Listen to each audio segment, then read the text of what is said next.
Amen. Sa po pinagbalang araw sa ating lahat. Hallelujah. Tayo po'y magalang magpuring sa ating Panginoon, Hari ng mga hari, Diyos ng mga Diyos, Panginoon ng mga Panginoon.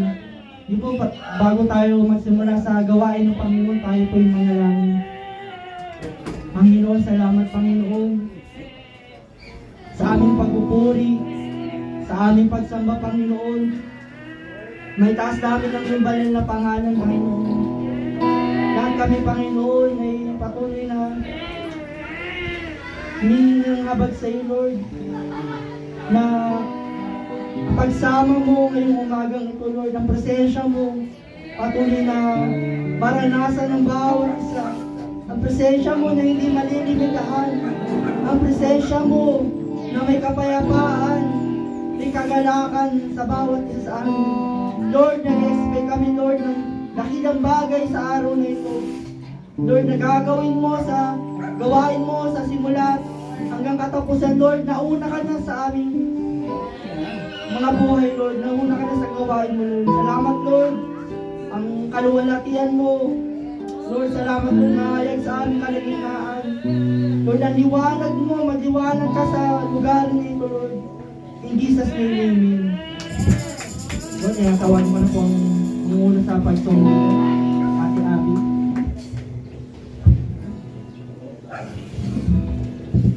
Amen. Praise the name of Jesus. Hallelujah. Sabi niya sa awit 59 verse 16. Ngunit aawit ako pagkat ang taglay mong pambihirang lakas sa tuwing umaga, ang aawitin ko'y pag-ibig mong wagas. 17. Pupurihin kita, tagapagtanggol ko, at aking kublihan, Diyos kong mapagmahal. Amen. Hallelujah. Praise the name of Jesus. Hallelujah. Puli pa palapakan natin Diyos. Amen. Hallelujah. Jesus, purihin natin natin mahal na Panginoon.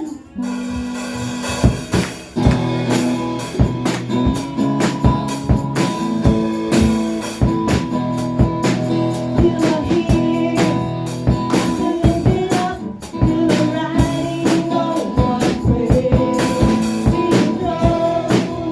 Over everything, you are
po, Diyos, na patuloy mo, Panginoon. Hindi ka nagsasama, Diyos, na kami mahalin ka. Na patuloy na gamitin mo, Diyos, mga magkakawa mo. Kahit malayo sa Diyos, maraming salamat. Na patuloy mo sila tinatawag.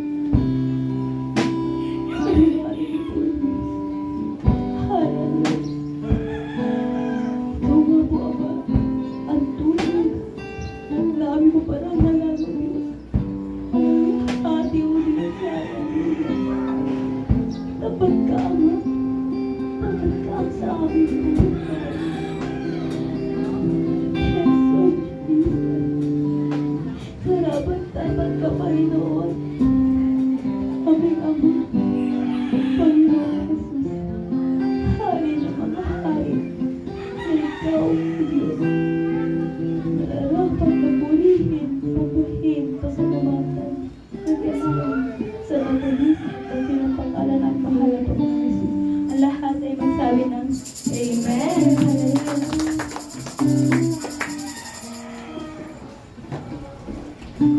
Amen. Salamat po sa Panginoon. Pinagpala po ba ang bawat isa? Amen. Nakarating po tayo ngayong umagang ito. Sa pag-upo pa lang natin, tayo na po pinagpala ng Diyos. Amen. Dahil ang Diyos po ay hindi po malilimitahan yung gagawin niya sa bawat buhay natin.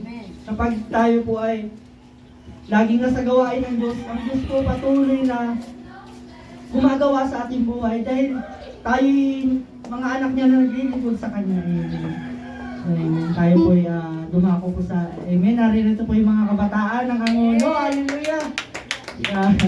Walang malayo sa mga anak ng Diyos na nagmamahal sa Panginoon. Amen. Sa buhay ni kalimutan ko yun. Si Michelle, si Pearl, si Blue. Amen. Na nagmamahal sila sa Panginoon dahil walang malayo na lugar.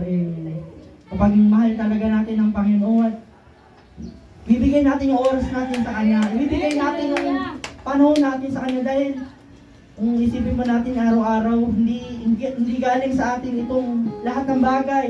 Bagay yung kalakasan natin, bagay yung oras, panahon natin, galing ito sa Diyos. At kapag tayo nagpapatuloy sa paglilingkod sa Diyos, galak na galak ang Diyos na magbigay patuloy sa bawat buhay natin. Hindi naubusan ng Diyos. Amen. Di po tayo po yung magpasalamat sa Panginoon. Kapag tayo po yung nagpapasalamat sa Panginoon, tuwang-tuwa po ang ating amang nasa langit. Di po tayo magpasalamat. Tawagin natin yung sana magpatotoo sila. Si Michelle. Salamat po, sir. Salamat ka, Pearl. Si Blue. Salamat sa Lord. Ito kayo. Kahit dyan ka lang. Salamat ka sa Lord. Mag-thank you ka sa Lord. Na iningatan kayo na. Thank you po sa nakakataas sa Panginoon. Thank you din po sa mga araw na binibigay ng Diyos at sa mga ibinibigay pa ng kung may kapal sa ating buhay. Amen. Tuwan-tuwa ang Diyos sa buhay ni Blue na salamat sa Diyos bagamat may konting hiya pa pero alam natin ang Diyos patuloy gagawa ito sa kabataan ito. Itong dalawang kabataan ito ay pinili ng Diyos upang sila gamitin mightily. Nakikita po natin yung puso nila. Hindi may dadako yung panyapang nila dito, hindi nila mahal ang Panginoon. Mahal nila ang Panginoon. At nag-decide din sila na sila ay matuto na tumuto sa Lord. Amen. Ibibigay yan ni Lord. Patuloy lang kayo. Ang Diyos ang nagkakaloob ng lahat ng kaloob. Ang nais lang ng Diyos, una natin siyang mahal. Hindi po tayo tawag pa po ng isa po mong magpapasalamat sa ating tatay sa pananampalataya na lalong pinapagwapo ng Diyos. Amen. Amen. Kapag nasa Lord ka talaga, kita-kita yung hindi yung kalungkutan sa ating mga mukha kundi kasiyahan. Amen. naniniwala tayo dahil masaya maglingkod sa Panginoon. Amen. Tuwagin pa natin tatay natin sa pananampalataya sa buhay ni Tatay Roberto Gadugo. Amen. Hallelujah, Jesus. Amen. Praise the name of Jesus. Ako lang ang nakikita ko ito.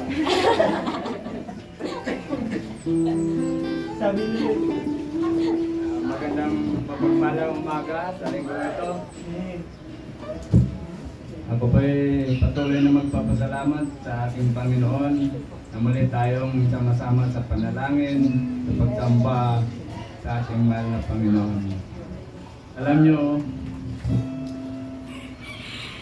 kung malayo tayo yung buhay natin sa Panginoon, bale, malayo din ang pagpapala sa atin. Amen. Kasi lahat-lahat binibigay na ng Panginoon.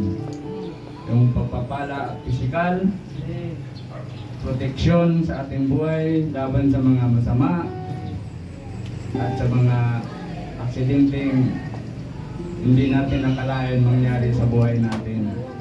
Sa buhay ko, napakamaraming aksidente nangyayari sa buhay ko. Pero awa ng Panginoon, napakalaki ang binigay niyang proteksyon sa buhay ko. Halos maputulan na ako ng paa dahil noon tayo ay naghahanap ng trabaho.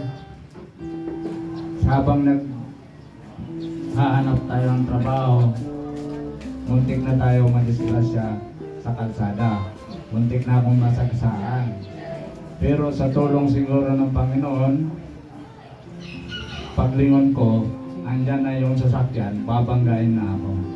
So nakalingon lang ako ng sandali, pero nakita ko yung sasakyan, babanggain na ako. At yung sasakyan kong jeep, sa paglingon ko, bigla akong tumabi sa bangkita at sinalpok yung jeep na dapat sasakyan ko. So kung hindi ako nakalingon, putol yung dalawang pa ako. Segundo lang eh. Segundo lang yung ano na yun, pangyayari. Pero sa proteksyon ng Panginoon, sa ating araw-araw na paglapit, pagpapasalamat, at sa pagsamba tuwing linggo. Kasi hindi ako nagliliban ng tuwing linggo kung hindi ako magsasamba. Amen. Hallelujah. Yun ang pinaka-importanting bagay sa buhay natin, yung pagsamba. Paano kung hindi ka magsamba? Hindi ka makakarinig sa salita ng Diyos, sa kabutihan at magandang balita na inihayag niya sa ating buhay. So, malaking pasasalamat ko sa ating Panginoon at binabalik ko sa Kanyang lahat ng kapurihan. In Jesus' name. Amen.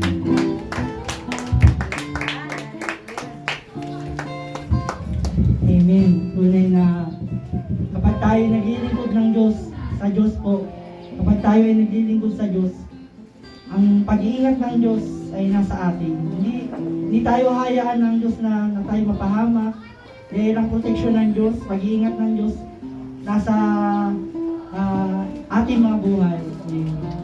At itong araw ng linggo ay para sa Panginoon na inilaan niya sa atin. Kaya wag po tayong maghimagot, mapagod sa pagpunta sa araw ng linggo dahil kapag pumunta tayo sa araw ng linggo, nandun yung bendisyon ng Diyos, nandun yung proteksyon ng Diyos, nandun yung kalakasan na binibigay ng Diyos patuloy sa ating mga buhay. Hindi po, tayo po umako sa pagbibigay, amen. Na kapag tayo po yung nagbigay sa Panginoon, marami pong inaabot na kaluluwa ang Panginoon, amen. Kapag bibigay po natin, nakikita ng Diyos yung puso natin na handang magbigay sa Kanya. Dahil kapag lalo tayo bukas yung puso natin sa pagbibigay para sa Panginoon, yung durungawan ng langit ay patuloy na binubuhos ng Panginoon sa ating mga buhay. Yung mga pagpapala na yan, kalakasan na yan, na mga pag-iingat, yung mga mananakmal ng ating blessing, ay ang Diyos na nag-iingat. Amen. Hindi tayo magkakasakit. Kaya ngayon sabi sa Malakas, tatanggalin ng Diyos yung mga mananakmal, yung mga sakit karamdaman. Na diyan po sa doktor. Pag wala kang pera, ano po, wala ka. Kung may sakit ka, wala kang pambili ng gamot, minsan ka tatakbo. Mabuti na magbigay ka sa Panginoon. Tatanggalin ng Diyos yung mga sakit karamdaman niya at patuloy na pananatilihin ng Diyos yung maayos sa kalusugan sa iyong buhay. Amen. Di po tayo magbigay sa Panginoon. Awitin natin ang halina at magbigay. Halina't magbigay sa gawain ng Diyos.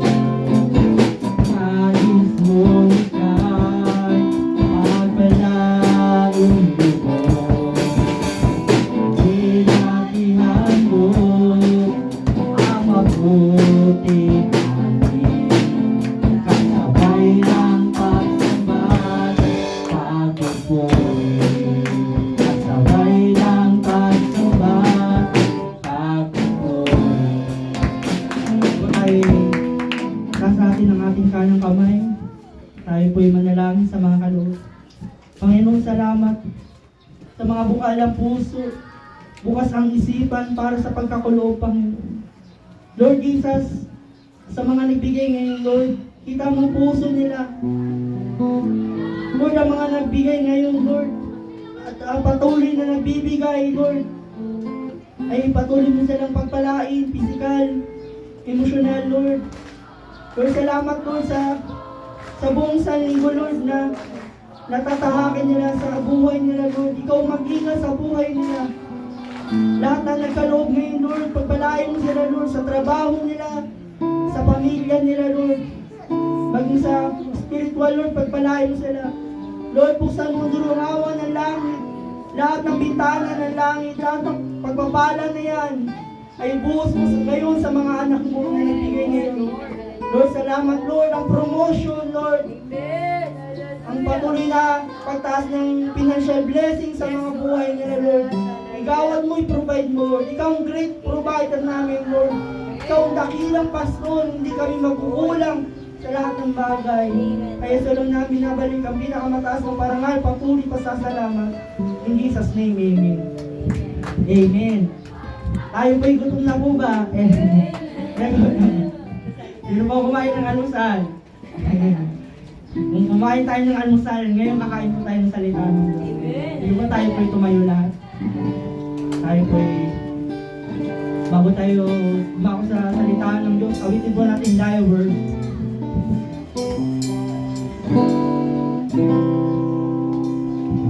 Thy word is the laban to my feet and the light unto my path. Oh, thy word is the laban to my feet and the light unto my path. Oh, thy word is the laban to my feet and the light unto my path, and the light unto my path. Panginoon, sa gagamitin mo ngayon, ikaw ang nagtakda ng oras, araw, sa araw na ito, Lord. Sa araw na ito, Lord, gamitin mo siya mightily. Sa pinilit nirang mo, sa huling kapanahonan na ito, upang maghayag ng signs and wonders and miracle mo, Panginoon. Pinili mo sa pinakapuso mo, Panginoon, ang kapangyarihan mo sumakanya, Lord. Lord, patuloy na ang anointing, Lord. Kalangisan, Lord, patuloy bigawas sa buhay na. Tinatawagan po namin ang laki ng Diyos, pinilit nirang ng Diyos sa huling kapanahonan na ito sa buhay ni Mark Anthony Estrella.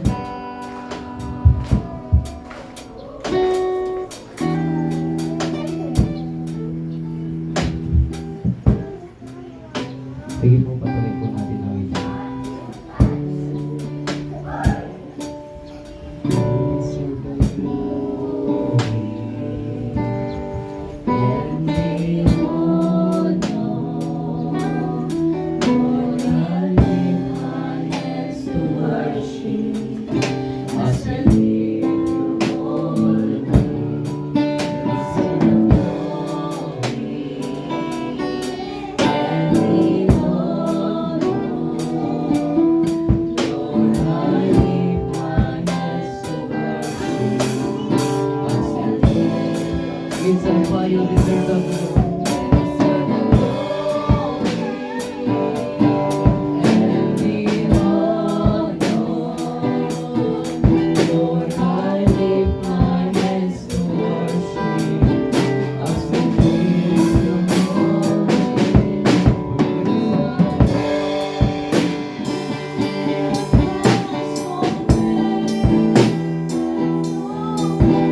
no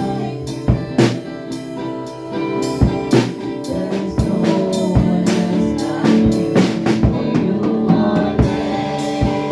You're a miracle so great. There is no one else like you. There is no one else like you.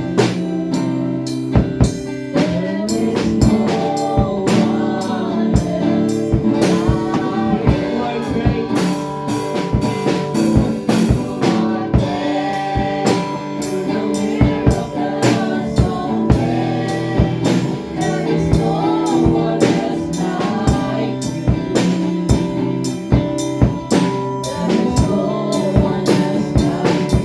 For you are great. You're a miracle so great. There is no one else like you.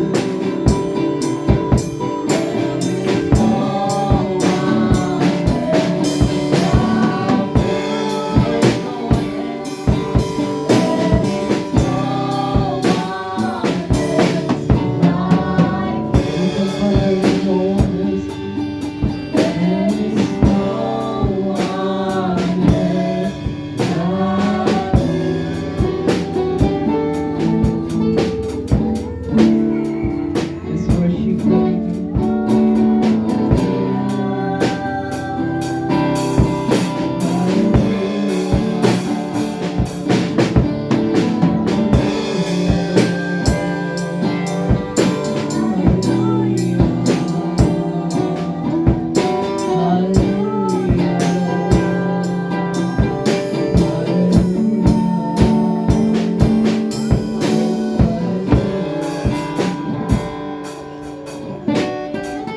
Harapan dapat ko nga po ang parang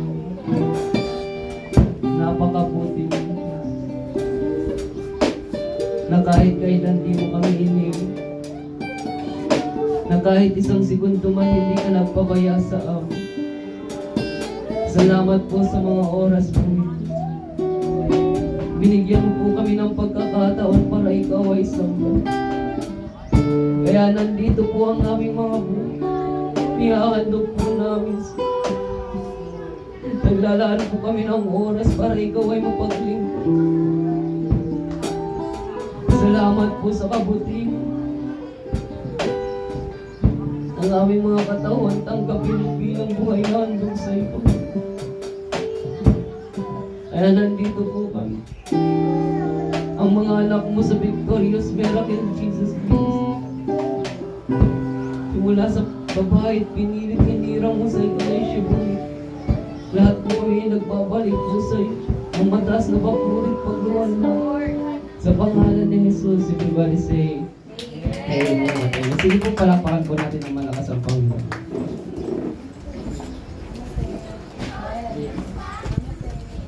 Ayun po, praise God. Isang mapagpalang umaga po sa buhay po ng bawat isa na muli na naman po tayo pinagkatiwalaan po ng Diyos na makapag-share po sa inyo po ng salita po ng ating mahal na Panginoon na yun nga po, bagamat na napakarami po natin ay huwag po tayo mawalan po ng pag-asa sapagkat kapag nagtanim kasi sigurado po na aani din po tayo.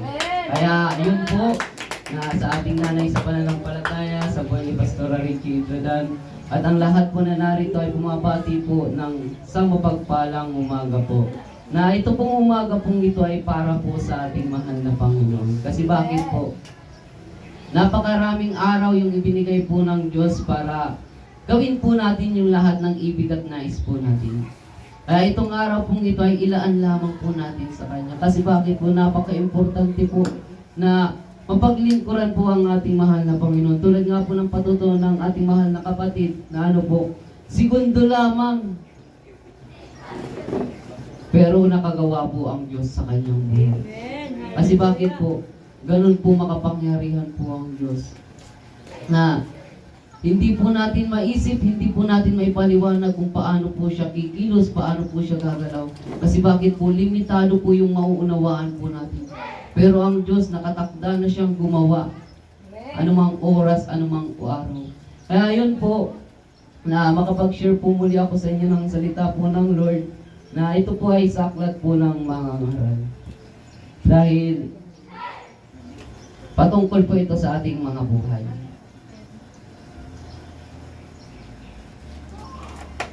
Ito po ay nakasulat po sa aklat po ng mga ngaral chapter 7. Na dito po kasi sa aklat pong ito ay ang nagsulat po nito si Haring Solomon. Na kung saan si Haring Solomon po ay siya po yung napakatalinong tao na nabuhay sa mundo pong ito. Kasi bakit po? Na tinanong po siya ng Diyos kung ano yung gusto niya. Lahat ng may sinabi po ng Diyos sa kanya na hingin mo ano man yung gusto mo at ibibigay ko. Walang ibang hiningi po si Haring Solomon kundi karunungan. Kaya nakapagsulat po siya dito po sa aklat po ng mga ngaral patungkol po sa buhay. Na kung mababasa po natin, kung may mga Bible po tayo, samahan niyo po ako sa pagbabasa. Na napakahalaga po kasi ng pagbabasa at pakikinig po ng salita po ng Diyos. Kasi bakit po? Kapag ikaw po ay nagbasa, tapos hindi mo po siya agad mamemorize. Pero yung pinasa mo at pag napakinggan mo po ito sa iba, dun mo po mamemorize yung nabasa mo. Kasi bakit po? Hindi naman talaga kami agad-agaran na kami memorize po. Kasi bakit po? Kaya po kami hindi nagsasawang makinig po kasi para ma-memorize din po namin yung napapakinggan po namin. Kasi napakahalaga po ng salita po ng Diyos sa isang tao. Kasi bakit po? Nakadepende po sa salita po ng Diyos sa mga napakinggan po natin, sa encounter po natin sa Kanya kung paano po tayo mamumuhay sa mundo pong ito. Sabi po sa aklat ng mga ngaral chapter 7, sabi po ng pamagat po dito, patungkol sa buhay. Ang mabuting, mga ngaral chapter 7 verse 1, ang mabuting pangalan ay mas mahalaga kaysa mamahaling pabango. At ang araw ng kamatayan ay higit na mabuti kaysa araw ng kapanganakan. So, mas mabuting pumunta sa bahay ng namatayan kaysa sa bahay na may handaan. Pagkat dapat alalahanin ng buhay na siya man ay nakatakda ring mamatay. 3. Ang kalungkutan ay mas mabuti kaysa katuwaan. Pagkat maaaring malungkot ang mukha, ngunit masaya ang kalooban. 4. Mangmang ang isang taong nag-iisip ng kasayahan. Ngunit matalino ang isang taong naghahanda para sa kanyang kamatayan. Mas mabuting makarinig ng saway ng matalino kaysa mangmang ang pupuri sa iyo. Hanggang doon lang po tayo sa kayo. Ngayon po, sabi po sa verse 1 pa lang po, ang mabuting pangalan mas mahalaga kaysa mamahaling pabango.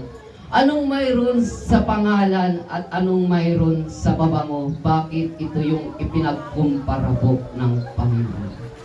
Kasi yung pabango po, kung sabihin po natin, ano man yung pinakamahal na pabango dito sa mundong ito, halimbawa na lang po natin yung binasag ni Maria Magdalena sa paanan ng Panginoong Hesukristo.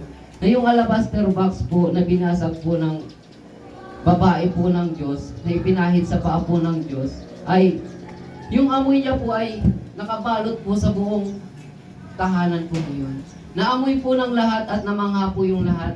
Na sabi nga ni Simon na ano po, na naniningil po ng buwis, at ni Judas na bakit hindi na lang ipinagbili yan? Kasi napakamamahal. Kasi yung sahod po niya sa loob po ng isang taon, yun po yung katumbas ng pabango po ngayon. Halimbawa po tayo po, kung sumahod po tayo sa isang buong taon, tapos yun po yung katumbas ng isang pabango, gaano po kaya yun kamahal? Di ba po napakamahal? Pero sabi po ng salita po ng Diyos, ang mabuting pangalan ay mas mahalaga kaysa mamahaling pabango. Dahil yung pabango po, maaaring maamoy lang po yan ng mga tao na kung sino po yung malapit po sa iyo. Na kapag dumistansya na po sa iyo yung isang tao kahit mga 50 meters, maaaring hindi niya na maamoy yung pabango na gamit mo. Kahit gaano po siya kabango. Di ba po? Kasi bakit? Hanggang may limitasyon po yung amoy ng pabango kahit gaano po siya kamahal. Pero sabi po yun dito, ang mabuting pangalan. Na yung pangalan pong ito ay napakahalaga po. Kasi bakit po? Lahat ng tao may pangalan, mapahayop, mapa-insekto, may pangalan. Pero sabi po dito, ang mabuting pangalan. Kasi bakit po? Lahat po tayo may pangalan, pero hindi lahat ng pangalan po natin ay mabuti sa ibang tao. Sa nakakasalubong po natin. Dahil ako nga po yung pangalan ko dati kapag nakita pa lang po ako ng iba, nandyan na naman si Makmak, mag-intervention na naman yan. Yung pangalan ko noon ay hindi po mabuti para sa kanila noon. Kasi bakit po? Napakasama ko pong tao noon, si Pastora Kat. Yung hindi lang po nakaranas sa akin na pananakit po yung kapatid ko pong kambal. Pero simula kay Pastora Kat hanggang sa panlima ko pong kapatid, lahat po yung pinagsasaktan ko po. Kasi ako po noon, kapag ako po nag-utos tapos hindi po sila sumunod, bibilangan ko na po yan ng 1, 2, 3. Kapag hindi pa po yun sumusunod, sinasapak ko po agad.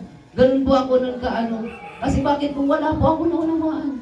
Kaya pag nakikita po nila ako noon, kahit ang liit-liit ko, ay hindi po maganda po yung pangalan ko pagdating po sa kanila.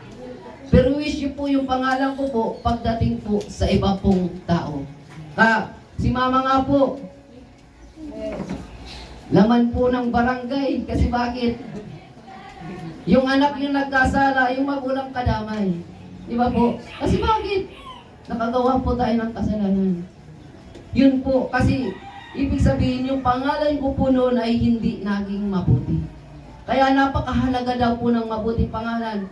Kaninong pangalan po kaya yung maihaling tulad po natin? Walang ibang pangalan kundi ang pangalan po ng Panginoong Jesucristo. Kasi bakit po? Yung pangalan po ng Panginoong Jesucristo ay napakabuti. Kasi bakit po? Sa pamamagitan ng pangalan ng Panginoong Jesucristo ay naligtas yung lahat ng tao dito sa mundo pong ito. Na kung kayo po dati, tayo po lahat nung noon. Di ba po? Nung hindi pa po tayo naglilingkod po sa Diyos, maraming mga tao na ayaw po sa atin. Pinagtatabuyan po tayo na ayaw nila tayong makasama. Kahit nga kausapin, ayaw nila po tayong kausapin. Kasi bakit hindi po tayo naging mabuti po sa kanila? Na yung, kapag alam na po kasi nila yung dati mong ginagawa, ay talagang iiwasan ka po nila. Na marinig pa lang yung pangalan mo, alam na nila kung sino ka. Di ba po? Ayun, si ano yun. May i-describe ka po agad nila. Pangalan mo pa lang yung naririnig nila. Di ba po, di po natin minsan na papansin na banggitin lang po sa atin yung isang pangalan tapos kapag kilala po natin siya, pumapasok agad po sa isipan natin kung ano yung ginagawa niya. Ganon din po sa ating mahal na Panginoon. Ang pangalan po ng Panginoong Jesucristo ay napakahalaga. Mas mahalaga pa po sa mamahaling pabango. Dahil yung mamahaling pabango ay malapit lamang po yung distansya ng kanyang amoy. Pero yung pangalan ng Panginoong Jesucristo ay abot sa buong mundo. Na kahit malapit, kahit malayo, naaamoy nila yung pangalan po ni Jesus. Kasi bakit? Ayon si Jesus ay hinahandog niya yung kanyang sarili sa krus. Hindi para po siya ay maparusahan na, kundi para bayaran yung ating mga kasalanan. Bakit wala po tayong saway pangaral si Jesus? Kasi si Jesus lang yung solusyon sa kanilang problema. Di ba po? Si Jesus lang yung solusyon sa kanilang sakit karamdaman. Kaya napakahalaga po ng pangalan po ni Jesus kasi bakit po? Sabi sa John chapter 14 verse 6 na sumagot si Jesus, ako ang daan, ang katotohanan at ang buhay. Walang makakapunta sa Ama kundi sa pamamagitan ni Jesus. Sa Gawa chapter 4 verse 12 na sa silong ng langit, walang ibang pong hindi ito pong lupa. Walang ibang pangalan ang ibinigay ng Diyos sa ikaliligtas ng tao. Diba po, kundi yung pangalan ng Jesus, ganun po kabuti po yung pangalan po ng Panginoong Jesucristo. Nasabi sa Philippians chapter 2 verse 9 and 10 na siya po ay binigyan ng pangalan na higit sa lahat ng pangalan. Pagdating sa 10, lahat ng nasa langit, nasa lupa, nasa ilalim ng lupa ay luluhod sa kanyang pangalan. Di ba po, gaano kabuti, gaano makapangyarihan ang pangalan ng Panginoong Jesucristo. Di ba po? Kung dati, hindi po tayo nire-respeto. Pero simula nung tinanggap po natin si Jesus, kahit matanda po, di ba po, kahit nakakatanda po sa atin, ginagamitan po tayo ng po. Kasi bakit? Nung dati na wala sa iyo yung Diyos, hindi ka nila i-respeto kasi katulad mo sila. Pero simula nung tinanggap mo si Jesus, yung pagrespeto niya sa iyo ay sobra-sobra. Kasi bakit? Nakikita niya ang Diyos na tinanggap mo. Kasi kapag hindi nakita ang Diyos na tinanggap mo, baliwala ang buhay mo sa mundo ito. Kasi bakit? Kasi yung ibang tao, kapag ano man yung maaari lang, minsan kasi kapag maganda lang yung suot mo, kaya ka lang nila i-respeto. Pero kapag hindi maganda yung suot mo, baliwala yan sa ibang tao. Pero kapag ikaw man and woman of God, ano man yung ayos mo, i-respeto ka nila. Kasi bakit? Hindi yung tao magpapakilala sa'yo, ang Diyos mismo na tinanggap mo. Ipapakilala ka ng Diyos sa pamamagitan ng salitang ipinapangaral mo. Kasi bakit? Kapag nagbigay po tayo ng parangal sa Diyos, pararangalan din po tayo ng Diyos. Kaya napakapalad ng mga nagpapakababa po sa Panginoon sapagkat itataas po sila ng Diyos. Ako po kagabi, maging hanggang madaling araw, Lord, hindi po pwede na masiro po kami. Kasi bakit? Nananalangin, nag-aayuno po kami, Panginoon, hindi pwede, hindi kami papayag. Kasi bakit po? Sabi ko po, ako po masaya ako na nawalan po ako ng cellphone kasi bakit po? Isa po yun sa pananalangin ko eh. Sabi ko, Lord, tanggalin mo yung lahat na magiging pagpabagal sa paglilingkod ko sa'yo. Eh, nung nawala yung cellphone ko, simula kahapon, mas lalo ko pong nakikilala yung mga lingkod po ng Diyos dito sa Biblia eh. Kasi bakit? Mas lalong humahaba yung oras ko sa pagbabasa po ng Bible. Mas lalong humahaba yung pananalangin ko.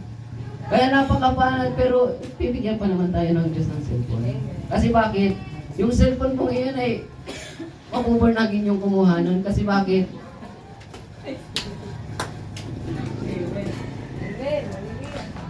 Yung cellphone po kasi ngayon, unang-una, kapag hindi siya nagsasound, preaching po yung tunog po noon. Pangalawa, wala po yung ibang ginamit, kundi para sa karangalan po ng Diyos. At yung mga picture po doon, picture ni nanay, picture ni apostol, pupunti lang yung picture ko doon, sinisave ko lang. Pero yung mga picture na may mga salita po ng Diyos nandun, kaya pag binuksan nila yon, pag di nila yun na-reset, mag-burn again sila noon. Kasi bakit? Nandun yung mga salita ng Diyos eh. Eh, yung cellphone na yun, pag nakasakay ako sa tricycle o kaya sa jeep, sa bus, ino-open ko yung Bible ko doon eh. Iba-ibang salin yung Bible doon kasi bakit? Gusto kong iba-iba yung mabasa ko. Kaya magsisisi yung kumuha nun. Kaya napakabuti po ng magandang pangalan kasi kapag maganda po yung pangalan mo na sa ibang tao, mapaparangalan po ang Diyos. Kasi yung pabango po natin, yung kahit gaano po siya kahalaga, darating at darating ang araw mauubos po yan. Di ba po? At minsan po, hindi sa lahat ng panahon, mabibili po natin yung mamahaling pabango. Pero yung pagrespeto ng dahil sa pangalan na ibinigay sa iyo ng Diyos. Di ba po? Di ba dati walang nananalangin sa atin? Kanya-kanya tayong buhay. Pero simula nung nakapunta po tayo sa Panginoon, lahat ng nakakakilala sa atin, lahat po tayo ipinapanalangin nila. Kasi bakit? Ganun po kabuti po ang Diyos. Nung dati wala po tayong protection, pero ngayon pinoproteksyonan po tayo ng Diyos. Para po itong bubong. Eh kung wala po siyang bubong, hindi maiinitan po tayo. At kapag umulan, mababasa po tayo. Pero nang simula siya po ay nagkabubong, ay may protection po tayo sa loob. Ganun din po sa pananalangin. Na kapag di po tayo nananalangin, kasi minsan po, hindi lahat ng blessing na tatanggap po natin ay galing po ng dahil sa tayo po ay nananalangin.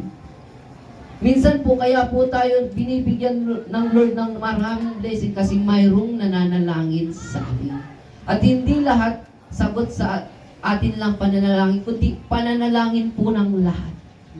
Kasi sabi po ng Diyos sa kanyang mga salita, sa Mateo chapter 18 verse 19, na kung saan may dalawa dito sa lupa na magkasundo sa paghingi ay ibibigay ng langit. Iisa ka lang nananalangin. Iyong pananalangin mo rin din yun. Yun din yung pananalangin ng kongregasyon. Kaya sinagot sila ng Diyos. Kasi bakit ganun po, makapangyarihan po yung salita po ng Diyos. Kaya pahalagahan po natin ang buhay ng bawat isa. Ang pinakamahalaga na natanggap po natin sa mundong ito, hindi yung kayamanan, hindi yung material na bagay sa mundong ito. Ang pinakamahalagang natanggap mo sa mundong ito, yung kaligtasan na ibinigay ng Diyos sa iyo. Kasi bakit po? Maaaring marami kang pera. May bilyon ka, may trilyon ka, pero kung hindi ka kaya, kung nagkaroon ka ng sakit at hindi kayang pagalingin ng pera mo, baliwala yung pera mo. Maaari mong puntahan yung lahat ng lugar, kainin yung lahat ng makain mo. Pero darating ang oras kapag mag-isa ka na magiging malungkot ka. Dahil hindi nakabase sa lugar, sa pera, yung kasiyahan ng isang tao. Dahil sinabi sa Colossians chapter 3 verse 11, in Christ you are complete. Si Jesus lamang yung kukumpleto sa'yo. Kahit may pera ka, mapuntahan mo yung lahat ng lugar, makain mo yung lahat ng pagkain, hindi ka magiging masaya kasi pakiramdam mo hindi ka kumpleto. Pero kapag si Jesus pinaglilingkuran mo, siya yung kukumpleto sa'yo. Kaya kahit maliit lang yung natatanggap mo, nagiging masaya ka kasi bakit? Nagkakaroon ka ng contentment sa buhay mo. Nakukontento ka, Lord, salamat, binigyan mo po ako. Maliit man o malaki, nagpapasalamat po tayo sa Lord. Kasi bakit? Yun yung sinabi ng Bible. Kahit nga kumain, uminom, ano man yung gagawin po natin, ay gawin lahat sa karangalan po ng Diyos. Kasi bakit? Karapat dapat parangalan po ang ating mahal na Panginoon. Kasi bakit? Walang ibang pangalan na ibinigay po ng Diyos para po tayo maligtas kundi ang Panginoong Jesucristo lamang. Kaya yung pangalan po natin noon, di nire-respeto. Walang pakialam yung mga tao sa atin noon. Minsan lang naaalala yung pangalan natin kapag may pangangailangan po sila. Diba po? Di nyo po napansin na kapag uutang lang sila, saka lang maaalala yung pangalan mo. Pero ngayon hindi na. Iba na. Iba na yung pangalan natin noon sa pangalan natin ngayon. Bagamat ganun pa rin yung letra at sunod-sunod ng pagka-spelling ng pangalan po natin. Pero yung anointing ng pangalan natin ay kakaiba na. Kasi bakit? Simula nung tinanggap po natin si Jesus, hindi na po tayo. Hindi na po basta-basta pangalan lang po natin, kundi kasama na po natin ang Panginoon. At kasabay ng kasama natin at pagtanggap po natin sa Panginoon, kasabay at kasunod yung pagrespeto po sa atin. Ako nga po, nahihiya po ako kasi bakit po? Kahit matanda, nagpupupo sa akin. Kasi bakit? Sabi ko, Lord, hindi po ako yung nire-respeto niya, kundi ikaw mismo. Marami pong salamat kasi pinapakilala mo yung sarili. Kasi bakit po? Napakahalaga po ng respeto. Kasi ikaw, hindi ka irespeto ng mga tao. Di ba po? Halimbawa kayo pong mga magulang hindi irespeto ng inyong mga anak. Ano kaya mararamdaman nyo? Masakit. Malungkot. Eh, lalo-lalo na ang Diyos kung hindi po natin siya irespeto. Kung hindi po tayo maglalaan ng oras sa Kanya. Kaya mga minamahal, napakahalaga po ng mabuting pangalan. Kaya, kung mayroon man tayong iingatan sa buhay po natin, unang-una yung kaligtasan po natin. Pangalawa, yung testimony natin sa mundong ito. Dahil kapag nakagawa ka ng isang pagkakamali, yung tiwala mahirap nang ibalik. Di ba po? Uulitin ko po. Ingatan po natin yung testimony po natin sa mundong ito. Naglingkod na po tayo sa Diyos, dumiretso na po tayo. Kasi dalawa lang po yan. Aabanti ka o aatras ka. Walang neutral, walang kalagitnaan. Kung motor, may neutral. Kung may sasakyan, may neutral po sila. Maalis. Pero sa paglilingkod po sa Diyos, walang neutral. Aabanti ka o kung aatras ka. Kung magpapatuloy ka sa paglilingkod sa Diyos, kasi kapag naggitna ka, mababagot ka eh. Ang una po kasing nagpa-backslide sa isang Kristiyano, hindi yung katawan niya, kundi yung puso niya. Kasi kapag nawalan ka na ng gana sa paglilingkod sa Diyos, pupunteriyahin na ng diablo yung isipan mo. Kasi hindi naman nababasa ng diablo yung isip po natin, yung laman ng puso natin. Kaya lang po tayo nababasa ng diablo ng dahil sa aksyon natin, ng dahil sa ginagawa po natin, kaya po siya. Kaya minsan po, kapag may mga pangit na nangyari sa inyong mga buhay o sa ating mga buhay, mag-ingat po tayo ng ating mga sasabihin, ng ating gagawin. Ako nga po, nung nawala po yung cellphone ko, na yun po, nung ginisip po tayo ng kapatid natin sa Panginoon na, Kuya, nawawala yung cellphone ko. Eh, nakita ko din yung cellphone ko, wala na rin. Eh, antok pa ako, umidlip po ulit ako. Kasi bakit hindi ako cellphone lang naman yun. Eh, pagod pa yung katawan ko. Eh, pagkatapos kong umidlip, nung nagising po ako rin na yung katawan ko mag-pray, nag-pray na po ako. Eh, pagkatapos kong mag-pray, hindi parang walang nangyari. Hindi ako nahinayang, hindi ako nagsisi, kasi bakit? Eh kung yun yung answer prayer ko, na, Lord, alisin mo yung lahat ng magpapabagal sa paglilingkod ko sa'yo. Eh, kung answer prayer yun, hindi mas maganda. Papalitan lang naman yun ng Lord. Kasi sabi po ng Bible, ang lahat ng ninakaw ng diablo ay ibabalik kasama ang tubo. Kapag may ninakaw sa iyo si Satanas, ibabalik niya yun kasama yung tubo. Parang yung 5-6 nga, di ba po may tubo kapag nag-utang kayo? Yun, utang lang yun. Pero yung nakaw yun, kaya ibabalik yun ng Lord. Siya yung gagawa, siya yung kikilos, sa kanya yun. Kasi bakit? Sabi ng Biblia yun eh. Lahat ng ninakaw eh, ibabalik. May tubo pa. Hindi, mabuti na yun. Mas maganda yung ipapalit dun. Di na rin naman yung nagagamit sa pag-live kasi bakit? Lord na. Kaya, papalitan yun ng Lord na mas malinaw. Amen. Na yun po, napakabuti po ng Diyos sa ating mga buhay. Ito pa po yung kasunod. At ang araw ng kamatayan ay higit na mabuti kaysa araw ng kapanganakan. So, ulitin ko po. At ang araw ng kamatayan ay higit na mabuti kaysa araw ng kapanganakan. Bakit po kaya ito po yung sinabi po ng lingkod po ng Diyos?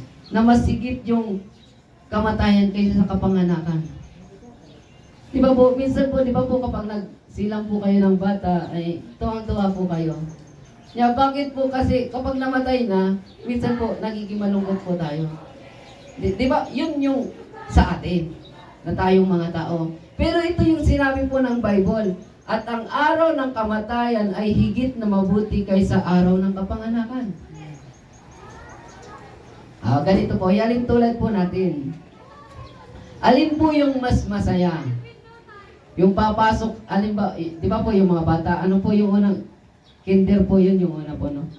Di ba po, kapag papasok pa lang sila sa school, ano po yung pinakamasaya? Yung kinder pa lang po siya o yung magka-graduate na siya sa college?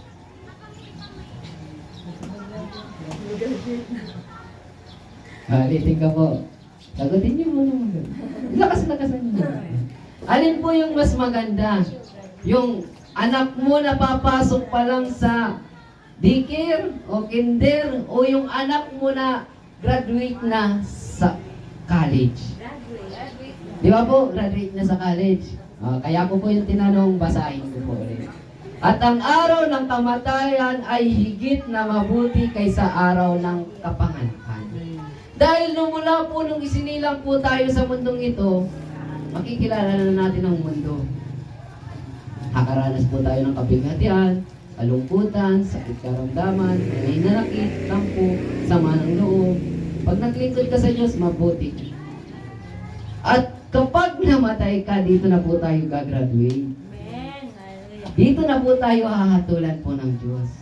Dito na po yung tunay na buhay mo. Di ba po kapag nag-graduate ka sa college, maghahanap ka na ng trabaho. Yung course na pinili mo, minsan po kasi nag-graduate na ng college, may ginawang course, tapos hindi naman yun yung pinasukan na trabaho. Di ba po? Yung iba. Kung ano yung iba yung profession na kinuha niya sa trabaho niya ngayon. Kaya magkaiba. Kasi bakit? Siya naman yung pumili.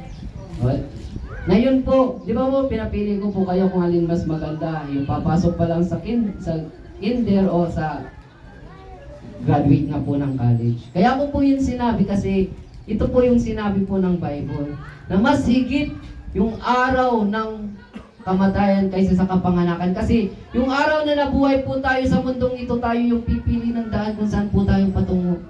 Dahil sa mundong ito, dalawa lamang po yung daan. May maluwang, may makipot.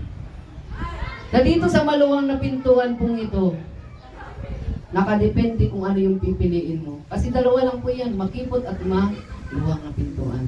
Na kung magpapatuloy ka sa paggawa ng kasalanan, naabot mo yung pangarap mo, nakuha mo yung gusto mo, nabili mo yung lahat ng bibilin mo, nakain mo yung lahat ng gusto mong kainin. Pero patungo ka naman sa impyerno.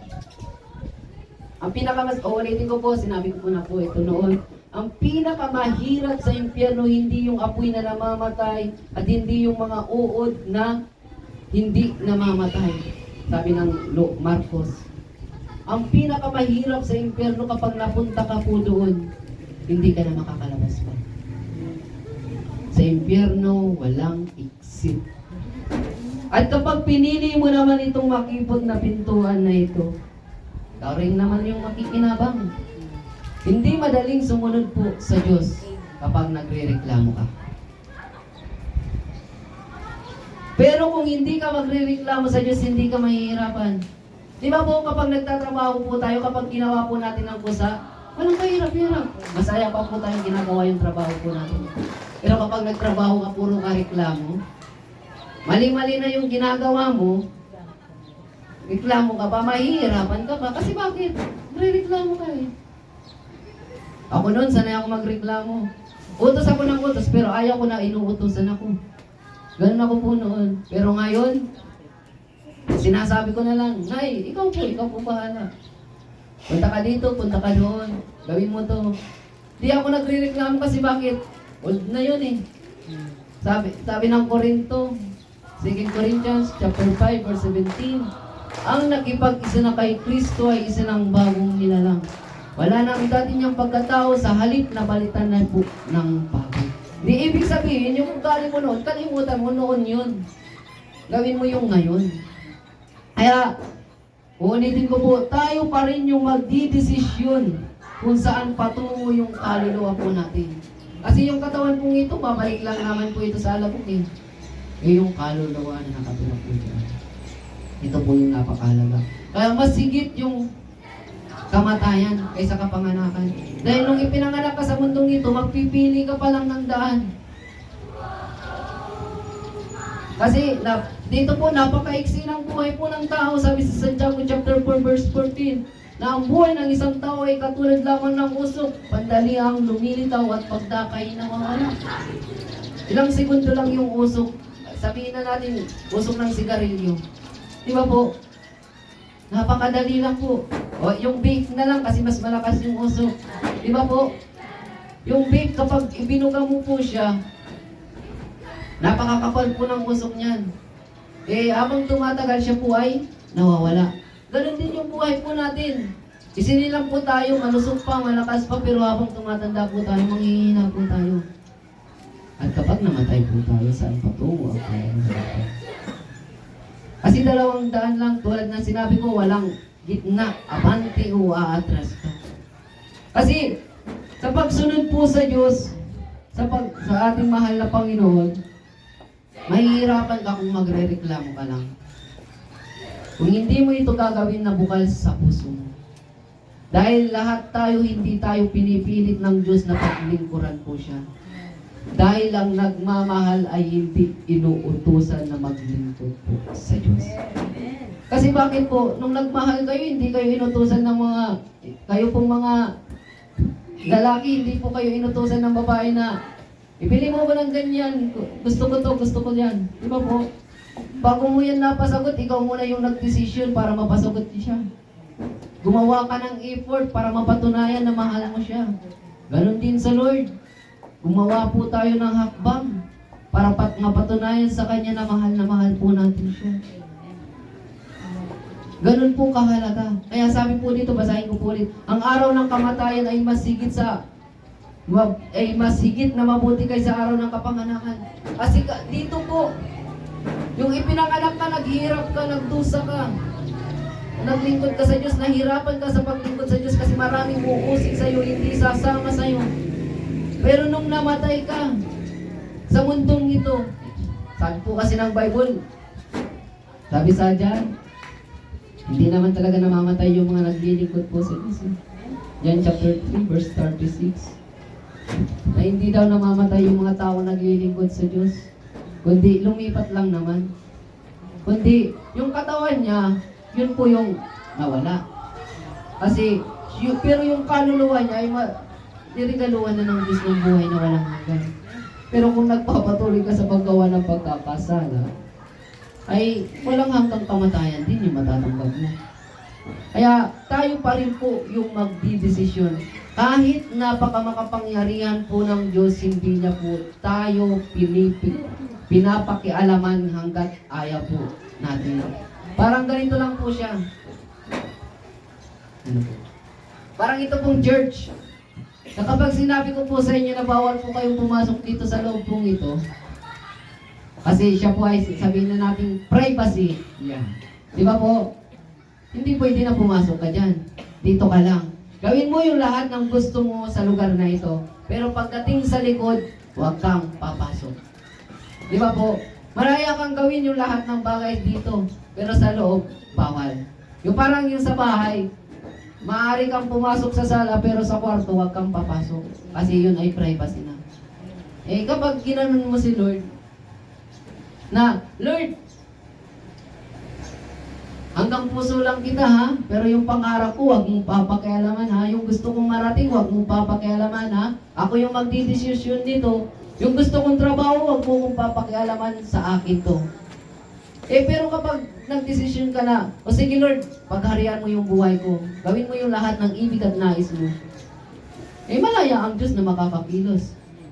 Pero kapag pinagbawalan mo siya, kasi kung alin lang yung sinuko mo sa Diyos, yun lang yung papakialaman po ng Diyos.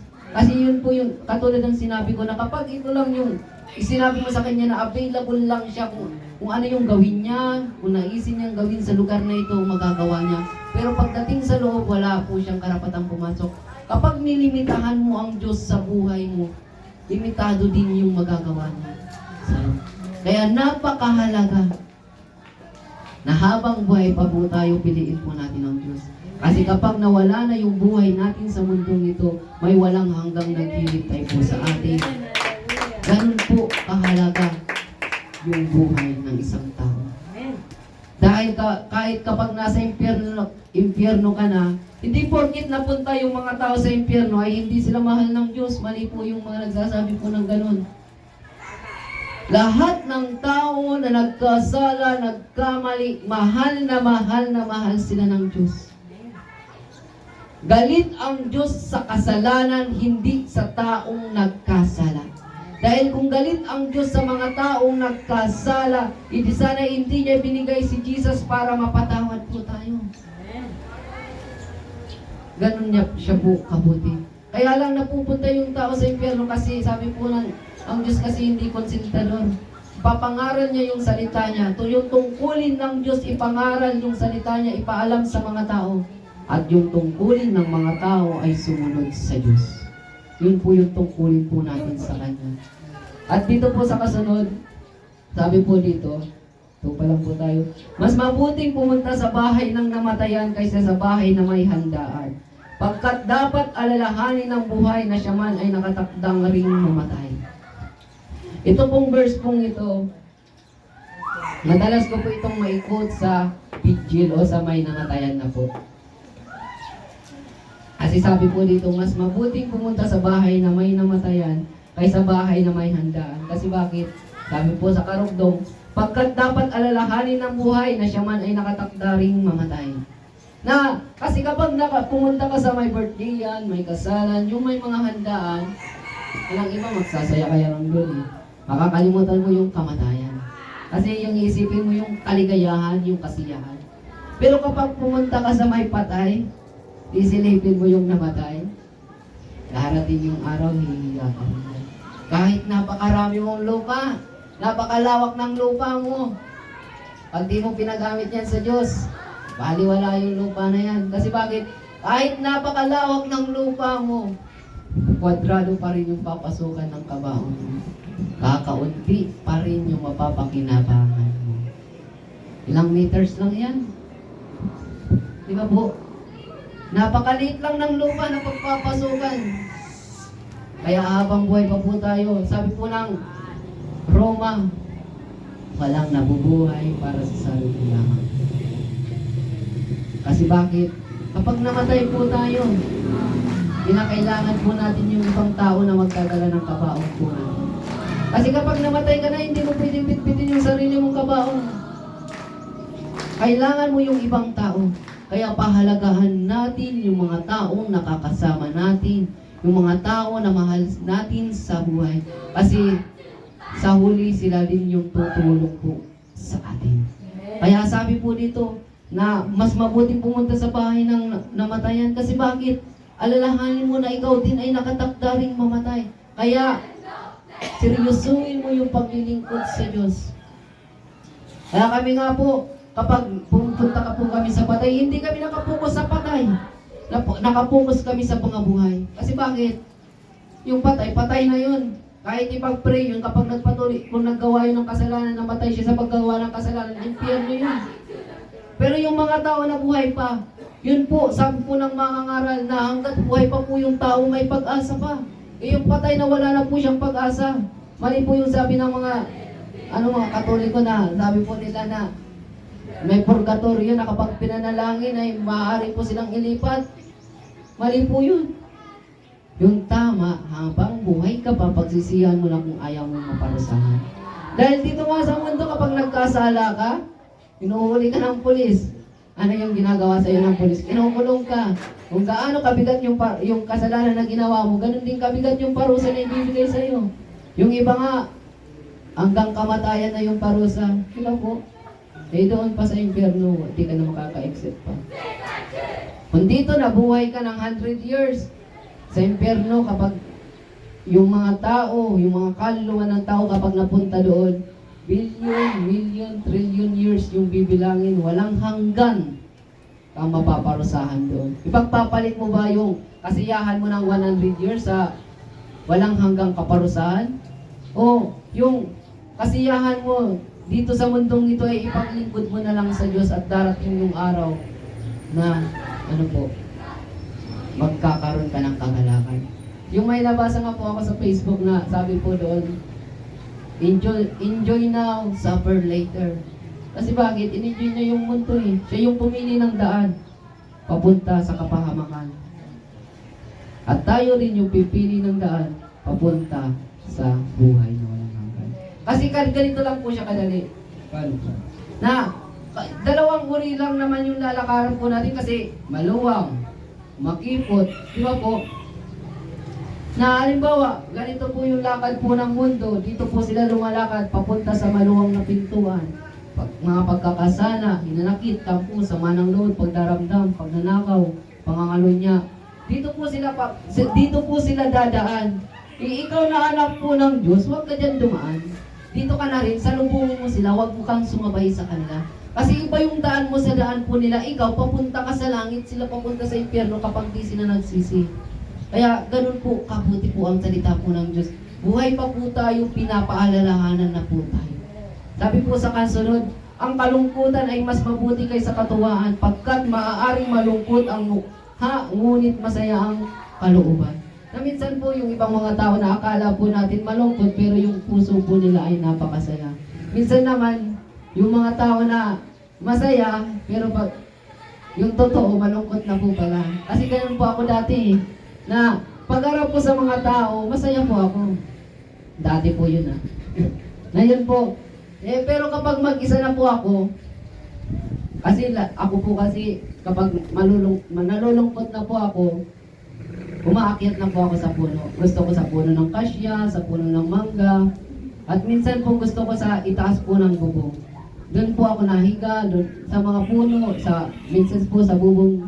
Kasi gusto ko lang mag-isip-isip, gusto kong mapag-isa, kaya umaakyat ako sa puno o kaya sa bubong. Pero ngayon, hindi ko na kailangan umakyat pa. Kasi bakit? Nandito yung Bible. Sabi ko nga, kapag sadyak di ako kinikilig, pero pag Bible yung binabasa ko, kinikilig ako. Kasi bakit po? Yung mga salita, kapag natamaan ka ng salita ng Diyos, talagang kikiligin ka eh. Kahit masakit, kahit kapag itinutuwid ka ng salita ng Diyos, kasi akala nyo kayo yung unang tinutuwid, hindi. Kaming mga nagbabasa yung unang tinutuwid. Kasi bakit? Kami yung unang nakakabasa eh. At kapag pinagdaanan na namin yun, saka namin ipapangaral sa inyo. Kasi kapag hindi po, ano po yun, di ba? Kapag ipinangaral namin po yun sa inyo, tapos hindi naman po namin ginagawa, ay talagang di kayo maniniwala. Eh ikaw, sabihin, yung ginagawa ko, tapos yun yung ipangaral ko, di ko naman ipinapakita sa inyo, di kayo maniniwala kasi bakit? Sabihan pa, bulaan yan. Diba po? Pero kung ipapangaral mo yung mga experience mo, pag na-experience mo ulit yun, hindi alam mo na kung paano, kung kanino ka magtitiwala. Diba po, kung pag nagkaroon po tayo ng problema, wala po tayong ibang pagkakatiwalaan kundi ang Diyos lamang. Dahil siya po yung tapat. Kasi sabi po sa aklat po ng Panaghoy, sabi po ni Propeta Jeremiah chapter 3 verse 37, na kapag sinasaway po tayo ng Diyos, basahin ko lang para maganda po kasi ito eh. Ito po yung lagi ko pong kinukot sa sarili ko kapag napapalo po tayo ni Lord. Sabi po kasi dito sa Panaghoy chapter 3 verse 37. Bakit? Ay 39 po pala. Sabi sa Panaghoy chapter 3 verse 39, bakit tayo magrereklamo kapag tayo pinaparusahan kung dahil naman ito sa ating mga kasalanan? Na kapag itinutuwid po pala tayo, kapag alam mo naman na nagkamali ka, huwag kang magreklamo. Kasi bakit? Ako nga po, sabi ko po doon, si Pastora Miriam na lang at si Pastora Flor yung hindi nakakatuwid sa akin, lahat kayo, tapos na. Kasi bakit? Ako po yung pinakamadalas po nilang masabon doon eh. Lalo na wag si Pastora Rose. Ay talaga. Kaya, lagi kong iniisip, Lord, mas malinaw yung salitang napakinggan ko at nabasa ko kaysa salita na mapapakinggan ko sa kanila. Kasi sabi ko nga po sa kanila, kung wala akong revelation, wala akong encounter sa Panginoon, matagal na akong nawala dito. Kasi bakit? Minsan, hindi lang isang beses eh, kundi magkakasabay-sabay pa po sila. Akala nyo kapag mag-iimsin lang kami sa unahan, parang ganun lang. Pakatapos noon, may pagtutuwid na. Kapag mayroon kang hindi na, kasi pag minsan hindi makapag-announce, na late, o kaya pag na-late ka magsimula, minsan kasi yung mga tumutugtog huli, minsan kami na ano. Hindi naman pwede kami na basta-basta lang magsalita doon. Di ba po? Kaya minsan, kayo mga tutugtog, magkakakanta, mauna-una kayo, maawa kayo sa amin. Kasi kami yung unang napapagalitan ng mga youth pastor, mga pastora. Alam na kapag sinanay na nagsabi na, mag-start agad kayo. Eh minsan nag-iintay pa ng mga tutugtog. Kasi kapag tapos ka na sa break, kapag walang kakanta, sino kakanta dun? Diba? Eh di kayo makapag-start kasi wala pa yung song leader, wala pa yung tutugtog. Alam nga na, mag-i-MC ka lang doon, wala nang kasunod. Diba po? Kaya kinakailangan na lahat po tayo maging responsibilidad. Na, ito pong mga gamit nyo, mga mahilig tumugtog, linisin nyo yan. Kasi bakit? Nung nagpipray po ako nakalimutan ko po yung date. Di ko kasi po dala yung Revelation notebook ko eh. Sabi ko, Lord, bakit mo po ito sa akin sinabi? Wala naman akong hilig sa instrument. Sabi po doon kasi sa Revelation po yun, nalinisin daw po natin yung mga gamit po na ginagamit po natin sa Panginoon. Unang-una yung mga drums po natin. Kasi bakit? Hindi naman ikaw yung bumili niyan eh. Kaya yan inilagay po ng Diyos para magawa at magamit sa karangalan po ng Diyos. Napakapalad mo kasi isa ka sa pinagkatiwalaan po ng Diyos na tumugtog niyan. Kaya tungkulin mo na linisin din yan. Kasi kung gusto mo yan na hindi masisira, ay i-maintenance mo din sa paglilinis. Kasi kapag hindi mo yan nilinis, bibili na naman ng panibago, gagastos lang. Diba? Pero kapag nilinis mo yan, eh talagang tatagal po yan. Kaya, nasasayang yung pera kasi tayo din po yung nagpapabaya. Pero kung hindi po natin yung pinabayaan, eh talagang tayo naman yung mapapakinabangan. Kaya, sabi ko nga kay Renzo, maglinis naman kayo. Kasi bakit? Hindi porket kami lang mga full-time, kami lang yung maglilinis ng mga instrumento nyo. Unang-una, ako nga po, kasi megapon po yung hawak ko. Eh, kahit pumupunta ako sa ibang chapter, kapag nakita ko yung megapon nila marumi, nililinisan ko. Kasi bakit? Kahit hindi po yun sa akin, kapag alam ko na nagagamit ko yun, at alam ko na darating yung araw na magagamit ko din yun, eh, nililinisan ko. Kasi bakit? Pag nasira yun, gagastos na naman, bibili na naman, masasayang yung pera.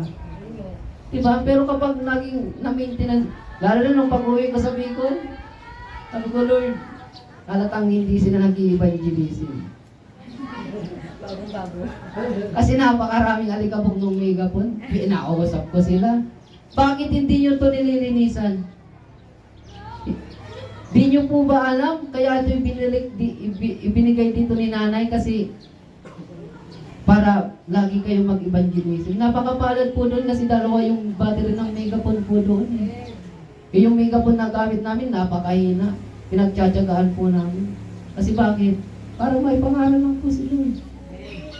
Eh, tapos hindi nila nilinisan, kaya pinagsabihan ko po sila. Kaya, nung 1 week po kami doon, nagawa lang po namin doon, general cleaning. Kasi bakit? Madumi. Lahat po doon, nilinis po namin. Yung mga upuan, pinagsabihan ko po, bakit hindi nyo nililinisan yung upuan?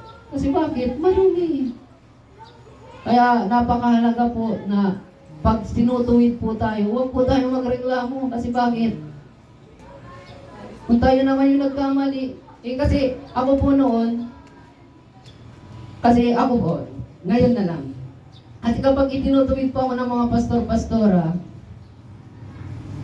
di naman talaga may pagkaila na hindi ka masasaktan. Talagang masakit, may kirot din. Pero pag alam mo talaga sa sarili mo, nagkulang ka, nagkamali ka, huwag ka na magpaliwanag pa, huwag ka. Kasi bakit? Alam mo na mali kayo, magsasalita ka pa, hindi hahaba lang yun. Di mo tungkulin na proteksyonan yung sarili mo. Dahil alam mo yung pangako ng Diyos, sabi niya sa Exodus 14:14, I will fight for you. Kasi ang Diyos yung makikipaglaban sa'yo. Diba? Eh bakit mo pa ipaglalaban yung sarili mo? Eh alam mo naman na mali ka, hindi ka rin ipaglalaban ng Diyos kasi mali ka din eh. Pero kapag alam mong tama ka, kahit di ka magsalita, ang Diyos yung magsasalita. Kasi bakit? Pag oras na manalangin niya, kakausapin niya ng Lord. Eh yung iba nga na sabi nila sa akin, siguro na sobrang na ako sa kakatuwid kaya ubo ko ng ubo. Kasi bakit? Tinatad po tayo sa katutuwid nila eh. Sila din na paano? Tinatad yung ubo ng ubo dito ay agad-agad gumagaling. Kasi bakit? Kasi pag alam mo sa sarili mo na nagkamali ka, huwag ka magsalita. At pag alam mo naman sa sarili mo na tama ka, huwag ka rin magsalita. Kasi bakit? Pag nagsalita ka, hindi pa ka masaktan pa sila, hahaba lang yun. Magkakatampuan pa kayo. Ako po kasi, isa po sa sa ginagawa ko, dahil sabi po ni Nanay Richie, Pastora Richie Brother, kapag may galit kayo, tampo sa isang tao, yakapin nyo. Ako naman, yakap ko tuloy. Lord, salamat sa tao pong ito. Kapagan mo po ako sa kanyang buhay. Kasi pag iniyayakap ko para mapaya yung diablo, magtatampo ko, ako pa magkakasakit, hindi. Ayaw ko naman. Kasi bakit? Mahirap po yun. Kaya, yung gusto po ng Lord, na kayo po mga music team, naglilibot-libot din naman kayo, hindi maglibot-libot din kayo sa paglilinis ng mga instrument. Diba? Wag lang puro hampas, wag lang puro hawak ng mic. Punasan nyo din yan. Kasi bakit? Uulitin ko kapag nasira yan, gagastos na naman yung church.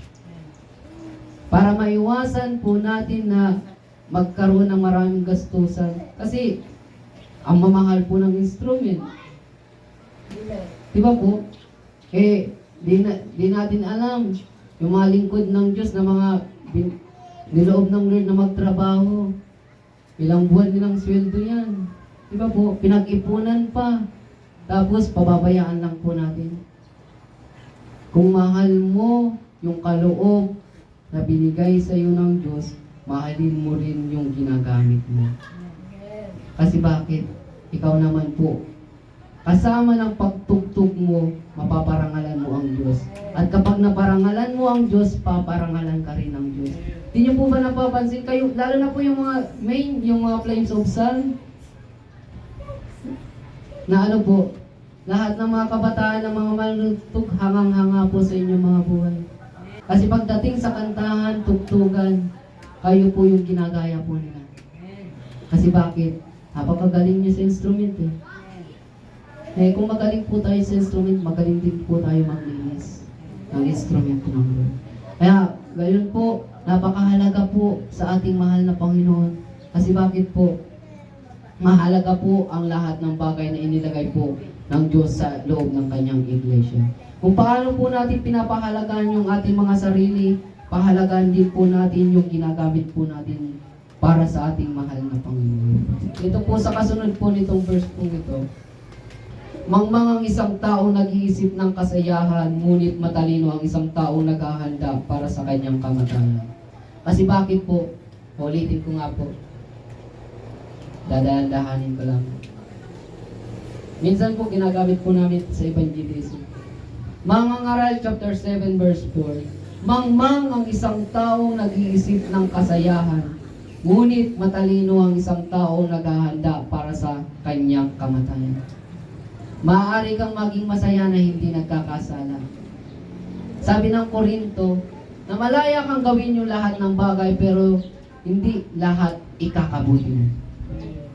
Gawin mo daw po yung lahat ng bagay kasi malaya ka namang gawin pong iyan, pero hindi lahat ikakabuti mo. Yung parang yung pagbibisyo ko po noon, malaya po akong ginawa ko yun pero hindi naman po nakabuti po sa akin. Kasi ako nga natatakot akong kumuha ng police clearance o kaya barangay clearance Kasi bakit? Marami kong record doon, matatagalan lang din naman. Saka wala na akong planong kumuha nun kasi wala din naman ako balak magtrabaho. Yun po, mangmang isang tao naghahanap ng kasiyahan. Kasi bakit po? Maraming tao na nag-iisip ng kasiyahan pero nagkakasala. Pero tayo na mga lingkod ng Diyos, mga anak ng Diyos, pwede po tayong maging masaya na hindi nagkakasala. Kasi bakit? Papuri ka sa Diyos. Tulad nga po ng sinabi ko na kahit nga nasa CR ako, nagpe-praise and worship ako sa Lord. Kasi bakit? Dito kung noon, may lugar lang para sambahin ng Diyos. Pero ngayon, wala na siya. Kahit saan ka pumunta, pwede mong sambahin ng Panginoon. Kahit anong ginagawa mo, pwede kang kausapin po ng Diyos. Nung nagluluto nga po ako, nasa kusina ko, kahit ang init-init, pinatay ko yung niluluto ko Nag-pray po ako kasi yun yung sabi ng Lord. Amen. Hindi din sila. Kasi minsan, pag hindi po ako nagluto, titiisin na lang nila yung gutom nila. Kaya kasi tungkulin ko po kasi silang ipagluto eh. Kasi ako po yung huling full time.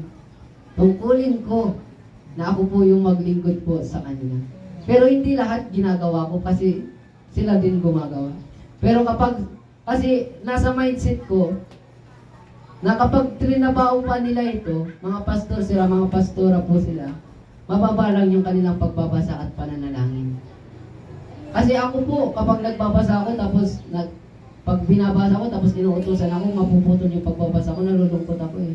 Eh paano pa po kayang mas malalim pa po sila sa akin? Hindi mas lalo silang malulungkot. Kaya iniisip ko, ako na lang yung gumagawa. Kasi bakit? Para tuloy-tuloy kasi kapag natin yung na-stop po yung kanilang pagbabasa, kanilang pananalangin, yung kongregasyon po, yung masishake. Kasi bakit? Nagkulang sila eh. Kapag nagkulang na sa pananalangin yung church, yung pagpasok ng kaway, tuloy-tuloy na yan. Diba po? Kaya kailangan na yung church dapat hindi mapigilan ng pananalangin, pagbabasa ng Bible, pangangaral ng salita ng Diyos, para tuloy-tuloy din yung paggawa po ng Diyos sa buhay ng bawat isa. Kaya, yun po, na uulitin ko po, hindi po tayong maging masaya na hindi nagkakasala. Sabi lang po ng Bible, mangmang yung mga tao nag-iisip ng kasiyahan kasi sila po yung kasiyahan na ginagawa nila patungo sa kasalanan. Tayo, mga Kristiyano, yung kasiyahan po natin, yung paglingkuran ng Diyos, yung parangalan ang ating mahal na Panginoon. Naunawaan niyo po ba? Sabi po sa panghuli po, mas mabuting makarinig ng saway ng matalino kaysa isang mangmang ang pupuri sa iyo. Mas mabuti daw po na matalino yung magsasaway po sa iyo. Kasi bakit po? Yung matalino po kasi kapag mali ka, hindi ka nila ikukonsente. Kapag mangmang, sige na, gawin mo yan. Buodyo-kodyokan ka pa yan. Pero kapag matalino yung sasaway sa iyo, wala siyang pakialam kung masasaktan ka. Ang importante, maitama ka. Kasi kapag nagpatuloy ka sa kamalian na yan, hindi magtatapos ka din ng mali. Di kapag nasabihan ka agad, di ba po, magagawa mo yung tama. At kapag nagawa mo yung tama, hindi, masaya. Kasama ka sa paparangalan din. Di ba po kapag may nagagawa po tayo maganda, kapag nakita ng ibang tao, sino gumawa niyan? Ang ganda naman. Di ba po? Ibig sabihin, na-appreciate ng iba yung tama na nagagawa po natin. Kapag inutusan ka, halimbawa may nagawa kang mali, tapos, okay na yan, maganda na yan. Pero kapag may nakakita na matalino po doon, di ba po, napakababa ng pagtingin ng nagawa natin. Pero pag yung tama yung nagawa po natin, pupuriin niya yung gumawa. At kasama sa pagpuri, halimbawa, pinuri ka, wala kang ibang babalikan kundi ang Panginoon lamang. Kasi bakit? Binigyan niya po tayo ng knowledge, understanding, wisdom, para magawa yung bagay po iyon. Kaya, ibig sabihin sa salitang love, ang Diyos binigay niya po lahat sa atin. Hindi lang yung buhay niya. Kaya po kayo nakapagtatrabaho, kasi bakit po? Binigyan po kayo ng Diyos ng karunungan. Diba po? At lalong-lalo na ibinigay sa iyo ng Diyos yung kanyang lakas. Kasi kahit napakatalino mo, kung mahina ka, wala kang magagawa. Kung nakaratay ka na, yung magagamit yung talino mo, hindi ka na makapagsalita pa. Kaya sabi nga ni Moises, Panginoon, di po ako marunong magsalita. Utal-utal po ako. Wala naman pag-alam sa Diyos kung utal-utal ka magsalita. Ang gusto ng Diyos, sumunod ka. Kasi may ililigtas siya. Di ba po? Mahigit 3 milyon yung mga Israelita na ililigtas po ng Diyos sa pamamagitan ni Moises at ni Aaron. Si Moises, utal-utal magsalita. Tayo pa po kaya? Nasulit kung magsalita. Minsan pa English pa, di ba po? Masigit po tayong gagamitin po ng Diyos kung susunod lang po tayo sa Kanya. Dahil ang Diyos ay hindi po natin kayang limitahan. Limitado yung magagawa po natin, pero ang Diyos ay hindi malilimitahan. Ganun po, kabuti po ang Diyos. Kaya mas mabuti na yung matalino yung sasaway po sa atin, na walang ibang matalino kundi ang mahal na Panginoon. Kaya niya po tayo sinasaway sa pamamagitan ng kanyang salita, kaysa pag mangmang yung pumuri po sa atin, walang kabuluhan po ngayon. Kasi bakit? Walang kabuluhan yung nagpuri po sa atin. Pero pag ang Diyos nagparangal po sa atin, Napakabuti po ito. At ulitin ko po yung mensahe po ito patungkol po sa ating mga buhay. Inisa-isa ko lang po kasi iba-iba yung kahulugan po ng salita po ito. Kasi bakit po? Kahit nga po ako nung una, hindi ko po siya maunawaan. Nung nakaraan din po ito tinatanong sa Lord. Pero naunawaan ko lang kagabi. Kasi bakit? Tuloy-tuloy. Sabi ko, Lord, hindi pwedeng hindi ko ito maunawaan. Nababasa ko lang. Kasi madali pong magbasa ng Biblia. Pero hindi lahat mauunawaan. Hindi niyo po ba napansin na kahit basang-basa po tayo ng Bible, nabasa na po natin yung isang chapter, yung isang verse. Minsan kapag iba na yung tao nagpapaunawa sa atin, saka lang po natin nauunawaan. Kasi kahit anak po tayo ng Diyos, hindi lahat ng salita sasabihin sa iyo. Daraan din yun. Di ba po nung una, na panahon po ni Saul, na ano po, yung panahon po ni Saul, kinakailangan niya po si Samuel. Kasi siya po yung lingkod po ng Diyos. Na bagamat siya po ay ang hari, kailangan niya sumangguni sa propeta. Kahit napakataas ng katungkulan niya, kailangan niya yung lingkod po ng Diyos. Kaya anuman ang marating natin sa buhay, huwag natin kakalimutan yung mga lingkod po ng Diyos. Dahil sila yung gagamitin ng Diyos para tayo ay ituwid, para tayo ay makaranas ng mga pagpapala na buhat sa Panginoon. Dahil kahit masasaktan po tayo sa sasabihin nila, huwag po tayo magtampo, huwag po tayo magdamdam, lalo na kung alam naman po natin na tayo po yung mali o nagkamali. Naunawaan niyo po ba? Kaya sige po, palakpakan po natin ang Panginoon. Kaya, yun lamang po yung may babahagi ko po sa inyong mga buhay. Kaya sige po, tayo po ay yumuko at tayo po ay mananalo.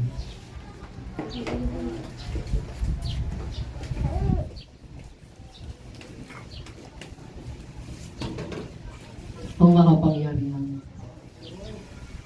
Hindi ang haba, hindi ang sinong pangangaral. Tulad ng pananalangin ko kanina. Wala po kaming ibang ibig at nais kundi maunawaan ang salita. Dahil sa pamamagitan ng salita mo, maunawaan po namin ang aming mga buhay kung bakit kami naririto sa mundo. Sabi mo wala kami ibang tungkulin kundi paglingkuran.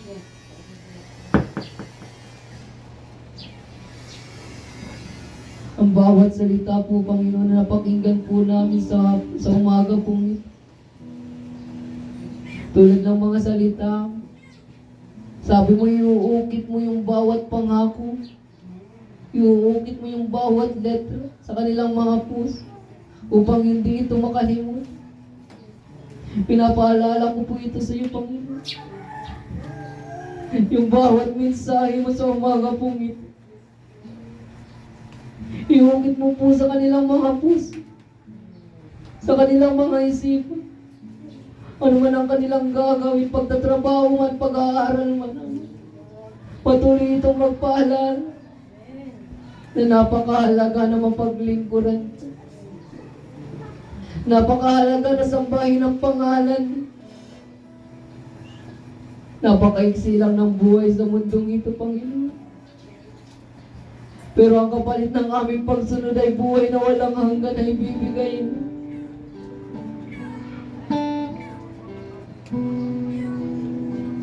Marami pong salamat. Napakabuti mong Diyos. Kami yung nagkulang, kami yung nagkamali. Pero handa kang magpatawad. Handa kang punuan yung aming mga pagkukulang. Napakabuti mong Diyos. Tulad ng mga sinabi mo sa aklat ni Jeremiah chapter 1 verse 2. Sabi mo, binabantayan mo ang iyong mga salita para ito'y mangyari at maganap sa mga buhay.